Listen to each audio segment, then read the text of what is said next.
Vamos lá, então. Primeira pergunta é uma pergunta do André Giacomo. Eu vou ler as perguntas e depois eu vou colocar elas aqui no chat para quem quiser também ler. Assim. Algumas ajudam, porque são grandes. E a primeira pergunta dele diz o seguinte: gostaria de entender melhor o pós-liberalismo. Onde podemos encontrar suas influências no mundo evangélico hoje? Bom, essa pergunta é sensacional. Então, gente, o pós-liberalismo teológico foi um movimento muito associado à Yale, à Universidade de Yale. Para quem não sabe, Yale foi fundado por um grande nome, o nome de Jonathan Edwards. Né? Basicamente, a teologia pós-liberal, que não é uma teologia, vamos dizer que é uma metodologia, uma reação, um movimento teológico. Seria até mais adequado dizer assim. Porque dentro do pós-liberalismo teológico você tem diferentes tendências. Tendências mais ecumênicas, tendências mais barthianas. Né? De qualquer forma, o pós-liberalismo teológico, como o próprio nome já indica, né, é um tipo de reação a pelo menos duas tendências. Uma tendência, e assim, é interessante mencionar que quando a gente fala liberalismo, a gente sempre pensa geralmente em abordagens liberais no sentido assim, é o liberalismo em reação, o liberalismo é uma reação ao fundamentalismo. Mas o fundamentalismo, em certo sentido, é liberal quando você entende liberalismo aí já no sentido da modernidade. Por quê? Porque o fundamentalismo, em várias tendências, ele era racionalista. E poucas coisas são tão modernas quanto o racionalismo, não é?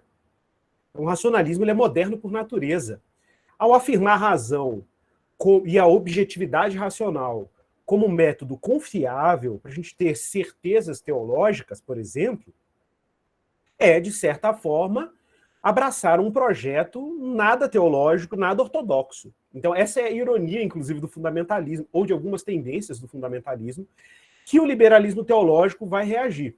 Tá? Lembrando, claro, que a gente tem versões liberais na teologia que são racionalistas também, mas aqui, claro, quando Van Hooser e o pessoal de Yale estão reagindo, eles estão reagindo a quê? Eles estão reagindo a certa objetividade teológica, pretensa objetividade teológica da teologia racionalista apologética, vamos dizer assim, fundamentalista, mas também a certo expressivismo teológico que afirmava a subjetividade, a experiência religiosa, né, como um lugar confiável. Então pensa assim, pensa que a gente tem um pêndulo que tende para uma certa objetividade racionalista e um pêndulo que tende para certa subjetividade teológica, assim, a afirmação da subjetividade individual sobre a teologia. Então a gente tem aí as correntes muito ligadas à psicologia ou ligadas ao experiencialismo, Schleiermacher, né, e essas abordagens subjetivistas aí da teologia. Então, uma reação a esses dois vieses. E a gente tem aí o pós-liberalismo justamente como uma reação a isso. Por isso, o pós-liberalismo, pessoal, vai ter uma característica muito forte, que é a afirmação da comunidade. É a afirmação, por exemplo, da tradição, a afirmação de uma gramática teológica que emerge das práticas comunitárias. Então, por isso que muita gente dentro do pós-liberalismo teológico vai valorizar, por exemplo, o lugar da tradição, vai valorizar a teologia patrística, ou seja, todo aquele trabalho teológico que eles consideram pré-modernos. Né? A gente tem, por exemplo, uma grande voz que recebeu influência do pós-liberalismo teológico, né? É justamente o Thomas Oden, que é pouco conhecido no Brasil, mas vai sair uma obra dele em português, em breve, que aborda a teologia africana, por exemplo. E o Thomas Oden é um metodista, que é muito associado ao que a gente chama de paleo-ortodoxia, que é o quê? Uma tentativa de recuperar a discussão da ortodoxia cristã no período pré-reforma, ou pré-moderno, por isso que chama de paleo-ortodoxia, uma ortodoxia antiga. E o Thomas Oden tem um livro muito interessante nessa área, é quase uma espécie de enciclopédia nessa área, uma referência, e nós não temos tradução em português ainda. Mas deve chegar em breve, depois que lançar essa obra dele sobre teologia africana, que é muito interessante, e diferente do que vocês possam imaginar, não é uma teologia advocacy, ou uma teologia de defesa, como ficou traduzido em português, né? Eu acho que foi isso. A gente chama de advocacy theology, né? Não é teologia negra no sentido, né, das teologias afrocríticas, tá? É uma teologia africana mesmo, recuperar Agostinho, alguns teólogos do continente africano, e é uma obra interessantíssima em termos teológicos, inclusive em muitas coisas que o Vanhoozer trata na obra dele aqui. Então, se você me perguntasse as influências, bom, o próprio Vanhoozer recebe uma influência enorme do pós-liberalismo teológico, mesmo criticando, né, vários níveis do pós-liberalismo teológico e propondo uma outra abordagem, no caso, a abordagem canônico-linguística.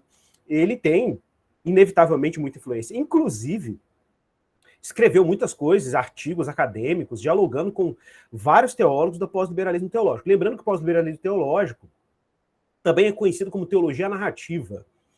Então, isso já dá muitas pistas. Uma pessoa que recebeu uma grande influência conhecida no Brasil, de Yale e do pós-liberalismo, é o James Smith.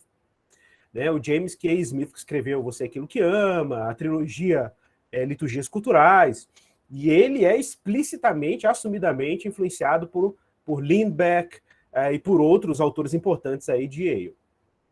Claro, ele também tem, obviamente, uma matriz, uma formação teológica neocalvinista muito forte, então isso acaba criando muitos pontos de contato, né? Ele meio que produz uma outra síntese também, já puxando para o campo da filosofia, que é o campo e a especialidade do James Smith, né? E, claro, a influência agustiniana dele, que, a propósito, né, a influência agustiniana do Smith, né, foi via muito dessa sensibilidade de resgate. O pessoal chama isso em inglês de retrievement, né, de resgate de uma teologia pré-reformada. Então, essa influência agustiniana do Smith veio, ele chega a Agostinho pelos pós-liberais, né? Então é importante deixar isso claro. Bom, enfim, é isso.